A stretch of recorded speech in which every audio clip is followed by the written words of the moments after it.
Kharghar railway station परिसरातील रिक्षा चालकांची मुजोरी पुन्हा समोर आली आहे। NMMT बस चालकासोबत रिक्षा चालकाने हुज्जत घातली। प्रवासी बस समोर असलेली रिक्षा बस ही बस चालकाने प्रवासी बस समोर उभी असलेली रिक्षा बस चालकांना बाजूला घेण्यास सांगितल्यामुळे रिक्षा चालकाने बस चालकाला शिवीगाळ करत मारहाण केली। तुला घरून उचलून आणीन, याला बघून ठेवा, याला संध्याकाळी आपण उचलू अशी धमकी देखील रिक्षा चालकाने बस चालकाला दिली। मुजोर रिक्षा चालकाविरोधात खारघर पोलीस ठाण्यात गुन्हा दाखल आहे। अशा मुजोर रिक्षा चालकावर पोलीस आणि परिवहन विभाग काय कारवाई करतं हे पाहणं आता महत्त्वाचं आहे। आमचे प्रतिनिधी प्रमोद पाटील आपल्या सोबत आहेत। प्रमोद, कोण हा रिक्षावाला, इतकी मुजोरी का?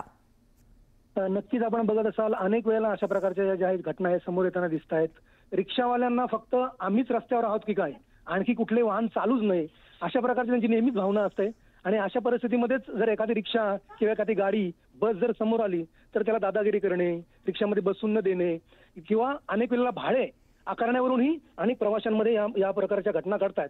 त्यामुळे रिक्षावाल्यांच्या मुजुऱ्या ज्या आहेत त्या अनेक वेळा आपल्याला पाहायला मिळणार आणि त्यातली जी खारघरची घटना आहे, आता पोलीस स्थानकामध्ये गुन्हा दाखल झालाय। सदर रिक्षावाला शोधून काढण्याचं काम पोलीस करतात आणि गुन्हा दाखल झालाय। प्रमोद, धन्यवाद या माहितीसाठी।